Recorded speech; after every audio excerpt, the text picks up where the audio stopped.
Kamu bersalah dengan dia, tapi kamu menyerang istri dia, istri yang dia sakitan. Istrinya dia tidak apa-apa, kamu serang dia supaya mas sakit ketika ditinggal istrinya, seperti itu. Karena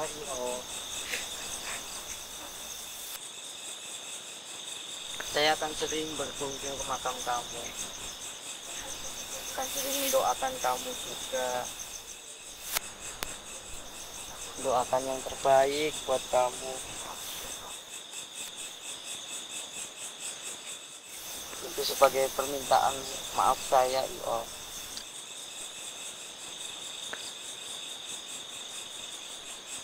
Sebenarnya saya juga masih sayang sama Mas Taufik. Saya juga tidak tega melakukan hal ini kepada keluarga Mas Taufik.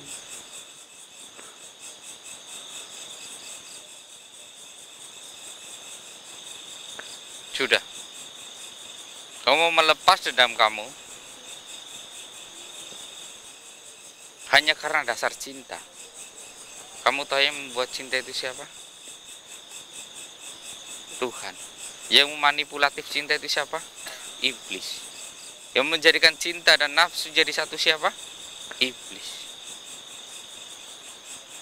Jadi jangan terjebak oleh lingkaran iblis. Mencintai, jatuh cinta itu boleh, syah. Tapi rasa ingin memiliki itu yang paling dibenci. Karena semua itu yang ada di dunia ini yang memiliki Allah Ta'ala. Bahkan Mas Taufik punya istri Mas Taufik yang bernama Rukmini, ya, itu tidak boleh merasakan lebih dari rasa ingin memiliki seperti segalanya. Takdir kamu sudah sampai di sini.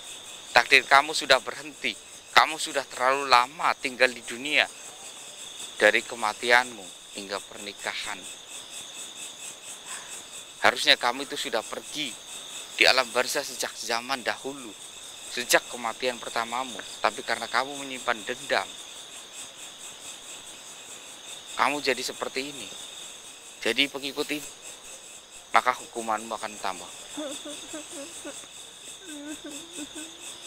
Ingat, setiap kematian yang menghirup aura iblis tidak akan selamat dari gadanya malaikat.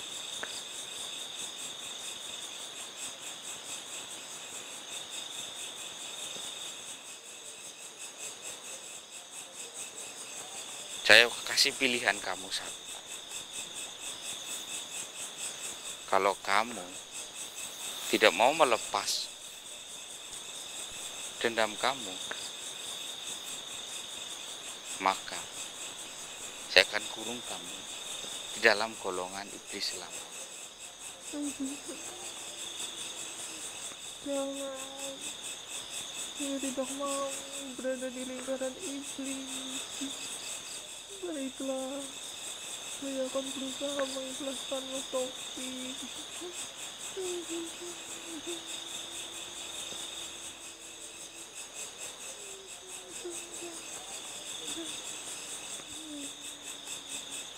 Untuk ruh yang sudah bersekutu dengan iblis, tidak ada cara yang bisa dilepas. Tidak ada cara bertaubat, hanya menerima dan pasrah atas segala yang diberikan kepadamu. Jadi kamu harus menerima semua resiko tanggung jawabmu sendiri. Kenapa saya harus menderita lagi? Kenapa semuanya harus berakhir seperti ini? Hidup saya kenapa sangat menderita?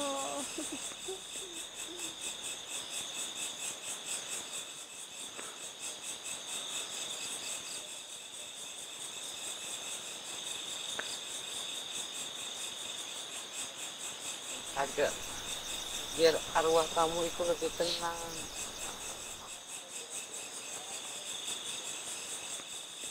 tidak berlama-lama di dunia ini.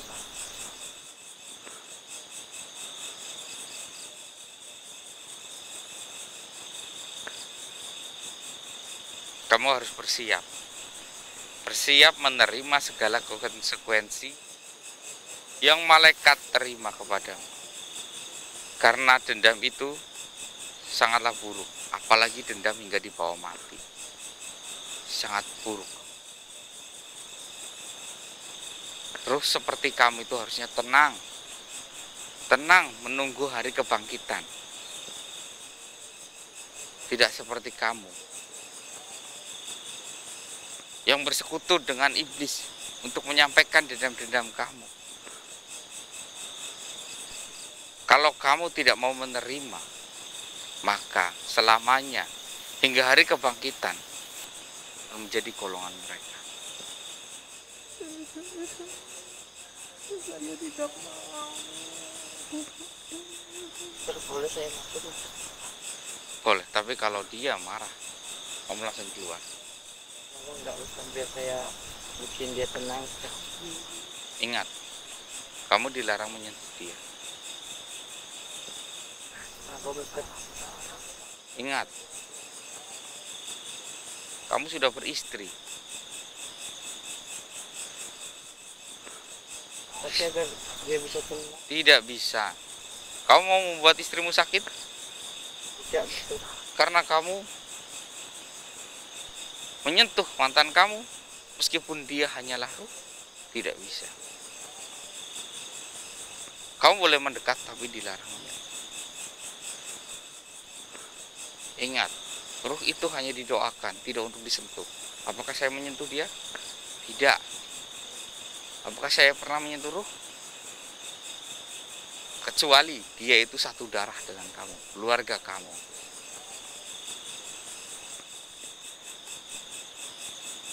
Maafin saya, Iyo.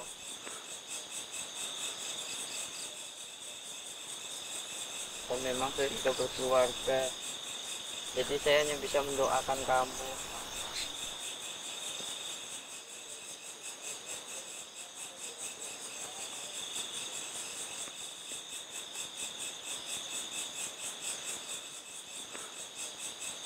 Bersiaplah kamu.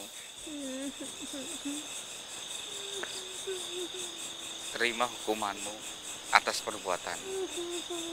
Karena di alam akhirat tidak ada pertaubatan, hanya ada pembalasan. Taubat itu hanya ada ketika manusia masih hidup. Taubat itu hanya ada ketika manusia sampai menghembuskan napas terakhir. Tidak ada pertobatan setelah kematian.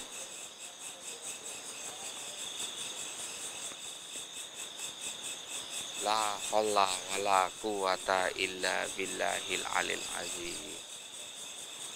Saya akan melepas sisar ini dan hujan akan turun, lalu kamu akan dijemput oleh sang malaikat.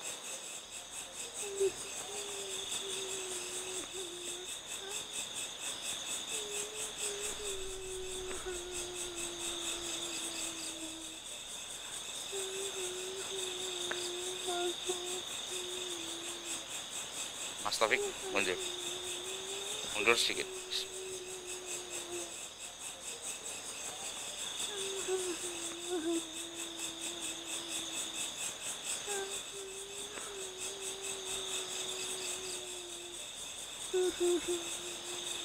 Insya Allah saya akan selalu mendoakan kamu.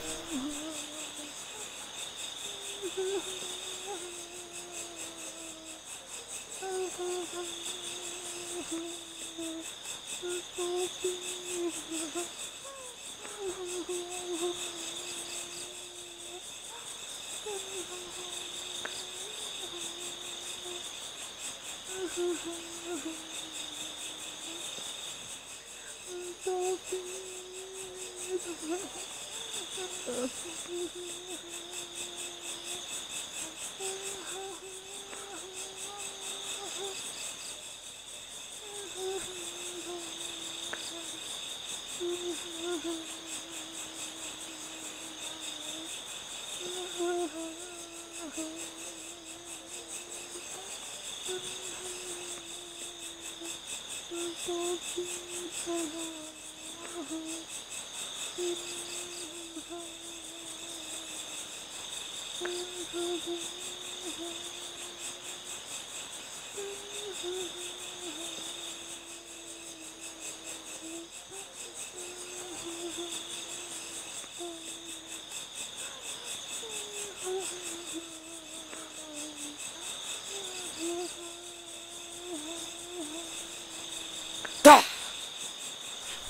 Oh. Alhamdulillahirabbil alamin.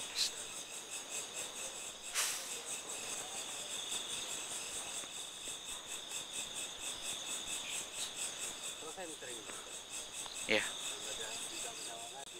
nggak ada. Dia sudah kembali dijemput. Tadi ada gerimis sedikit. Terasa nggak? Ya, itu karena panggilan dari sang malaikat untuk dia sendiri, dan innalillahi wa inna ilaihi raji'un, dia akan mendapatkan balasannya. Karena sesungguhnya ketika kita meninggal dunia ya teman-teman ya, kita itu tidak boleh menyimpan satupun ya, meskipun itu dendam, amarah kepada dunia ini ya. Misalkan kita sudah meninggal tapi kita masih berpikir tentang dunia, maka alamat ya, aura iblis akan masuk ke dalam tubuhmu ataupun rohmu. Itu yang sangat dilarang sekali teman-teman. Dan astagfirullahaladzim, saya nggak bisa bayangkan orang-orang yang masih menyimpan dendam. Kayak misalkan orang mati, terbunuh, tapi dia masih jadi arwah penasaran ya. Itu yang menurut saya itu sebenarnya mereka adalah orang yang celaka dunia dan akhirat teman-teman. Kenapa? Karena auzubillahi min dzalik, udah celaka di dunia masih menyimpan rasa dendam ataupun penasaran yang luar biasa. Jadi kita ikuti alurnya saja. Jadi manusia itu ikuti alur. Memang hasrat, nafsu, dendam, amarah ya, itu susah dikontrol, tapi buat manusia harus berusaha ya. Makanya dalam Islam dianjurkan kita itu untuk berpuasa di bulan Ramadan ya, supaya menjaga emosi kita itu tetap stabil, hawa nafsu kita tetap stabil, semuanya tetap stabil ya. Namun ada juga yang misalkan Allah yang bergerak ya teman-teman ya. Kalau misalkan kayak kasus pembunuhan, misalkan kasus Vina ya, saya nggak tahu Vina itu asli Vina yang merasuki wanita tersebut atau memang jin korin yang merasuki si wanita tersebut yang mengatakan sesungguhnya. Nah, kalau misalkan itu Vina sesungguhnya, maka celakalah, maka Vina akan ya, karena dia masih mengungkit tentang dunia. Tapi kalau memang Vina sudah ikhlas, maka dia akan sangat dinaikkan derajatnya ya, tanpa adanya siksaan kubur ya teman-teman ya. Bahkan dia sangat disanjung di sana, dan Allah yang akan memberikan jalan, yaitu lewat jin korinya untuk merasuki, memberitahu semuanya ya. Jadi Allah itu tidak akan pernah tinggal diam untuk kejahatan ya. Allah ada balasannya. Jadi ada tahapan, oh ini untuk balas di dunia, untuk di akhirat, ada semuanya ya. Contohnya setiap orang yang melakukan perzinaan, dia akan dibalas di dunia, akan meskipun dia itu pembisnis yang kaya raya, dia akan tetap down, turun ya, sampai di titik mulai rendah ya, sampai dia mau bertobat. Ketika dia sudah bertobat, perlahan akan dinaikkan lagi seperti itu teman-teman ya. Jadi semuanya ada balas, tapi tidak hanya di dunia saja, tapi nanti di akhirat juga seperti itu, akan tetap dibalas. Innalillahi wa inna ilaihi raji'un, innalillahi wa inna raji'un, innalillahi wa inna ilaihi raji'un ya. Yang jelas selama kita masih ada di dunia ini, kita bisa menyelamatkan mereka semuanya dengan cara kita berdoa, ya. Karena doa kita minimal Al-Fatihah itu mampu memberikan kesejukan kepada mereka yang di sana, yang dikirim, ya. Yang lebih jelasnya lagi, kita kalau mau mengirim doa kayak gini, illa khususon, illa ruhi, sebut namanya, misalkan I'oh ataupun siapa, lalu Al-Fatihah. Kalau mau lebih jelasnya lagi, misalkan I'oh binti Samsudin, maka kita harus menyampaikan sebutan tersebut untuk lebih langsung spesifik. Dan doa kita, ingat, doa dari orang yang ikhlas itu langsung tembus ke langit ketujuh. Doa orang yang ikhlas dan doa orang yang teraniaya langsung tembus ke langit ketujuh, ya.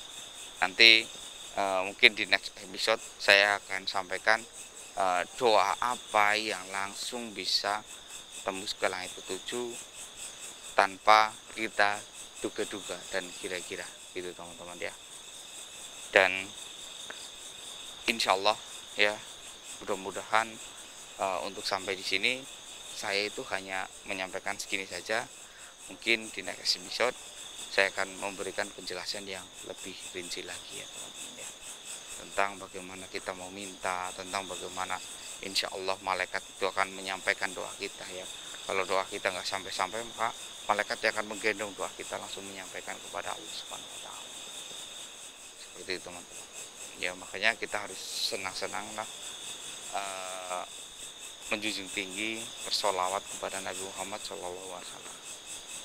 Tuh Mas Taufik, kalau memang kamu kasihan, ya, tapi kamu dilarang mencintai dia karena dia itu masa lalu kamu sudah punya masa depan, kamu dilarang mencintainya, ya. Kamu kalau mendoakan boleh. Ya Mister, tapi untuk semuanya Mister, saya ini masih bingung Mister. Bingung kenapa? Pengen banget saya marah karena sudah digangguin istri saya Mister, tapi saya juga nggak tega Mister. Marah dibalas marah sama dengan kamu salah. Ya saya tahu Mister, jadi saya harus gimana Mister? Jadi yang saya inginkan, kamu itu tetap menjadi diri kamu, ya. Masa lalu biarlah berlalu, dan untuk saat ini kamu harus mendekatkan diri kepada Allah Subhanahu wa Ta'ala. Jadi orang itu yang gentle dong Mas Taufik, jangan ngak-ngak kayak gini, ada wanita marah kamu malah harus dong jelaskan, ya Mas Evi, ya.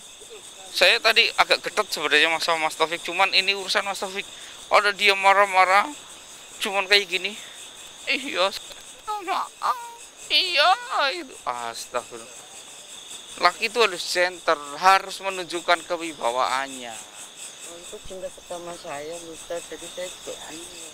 Ya, banyak, semua orang pernah mengalami cinta pertama, ya. Tapi kita harus tegar.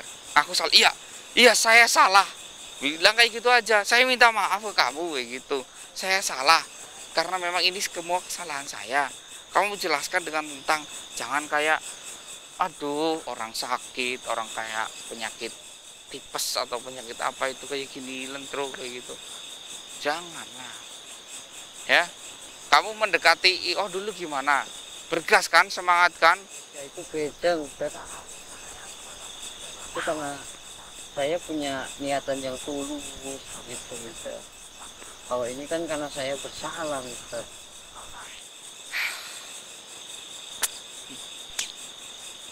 Mas Evi, gimana tanggapan menurut tentang Mas Taufik ini? Itu tadi dalam jelaskan permintaan maafnya itu seperti paksa. Iya, kalau saya nggak terima. Soalnya saya nggak terimanya kenapa? Karena dia itu mengikut-ngikut, ibarat saya istri saya. Yang salah saya sama dia, kenapa dia ikut-ikut istri saya gitu loh. Ya, kalau kamu menyakiti ya sudah sakiti saya aja gitu. Itu pasrah namanya, ya kan? Tapi pasrah, keluarganya disakiti, diem aja, ya. Kalau kayak misalkan ini, Mas Evi, kita sakiti istrinya Mas Taufik yuk, nanti Mas, oh, janganlah, oh, jangan, kan masih kayak gitu kan, harusnya laki-laki itu jadi tameng buat keluarga, karena laki-laki itu adalah kepala ya. Jadi kalau istri mau dihajar, istri ibarat ekor ya, laki-laki dulu harus yang kena, harus menjadi tameng ya. Lain kali jangan kayak gitu ya, mentalnya dikuatin. Contoh tuh Mas Evi ya, kalau ada yang mengganggu istrinya saja langsung tuh. Ya kalau cowok saya berani, tapi kalau cewek saya nggak berani. Selama apapun itu, selama istri kita benar ya, kita harus berani. Selama istri kita benar, tapi ada batasannya ya. Beradu argumen, beradu ini boleh, tapi ada batasannya, ada tata keramanya, ada etikanya. Tidak asal nyerocos ya. Nanti kalau asal nyerocos, ujung-ujungnya kayak malampir. Teman-teman, ini sudah clear ya. Jadi makamnya itu di sebelah situ. Ini kita berada di sampingnya persis ya. Dan ini di sana juga ada makam ya. Jadi makam di sini tuh masih banyak pepohonan ya. Kalau di sebelah sana jati-jati ya. Ini nggak tahu ya. Sebenarnya seharusnya itu makam jangan ditanamin jati, ditanamin itu ya. Jadi susah kalau digali teman-teman. Akarnya itu loh. Jadi kalau makam ya udah dibiarin. Mungkin adalah tumbuhan besar untuk beberapa gitu loh. Tapi jangan. Tapi di tempat saya itu sengaja gitu. Sengaja buat apa? Nggak tahu, sengaja ditanamin. Nah itu kan akarnya jadi mengganggu orang yang mau menggali gitu. Ya udah teman-teman, mungkin ini sampai di sini ya untuk masalah keluarga Mas Taufik. Insya Allah sudah clear, sudah beres ya. Istrinya mungkin sudah tidak sakit-sakitan lagi karena ininya sudah aman. Buhul sudah saya hancurkan kemarin waktu bersama Mas Taufik ya. Dan untuk melihat kejadian kecelakaan dari mantan Mas Taufik tersebut, kalian bisa gambarkan sendiri di video yang kemarin ya. Mungkin sampai di sini saya mencerahkan diri. Saya Taufik Hidayat. Assalamualaikum warahmatullahi wabarakatuh.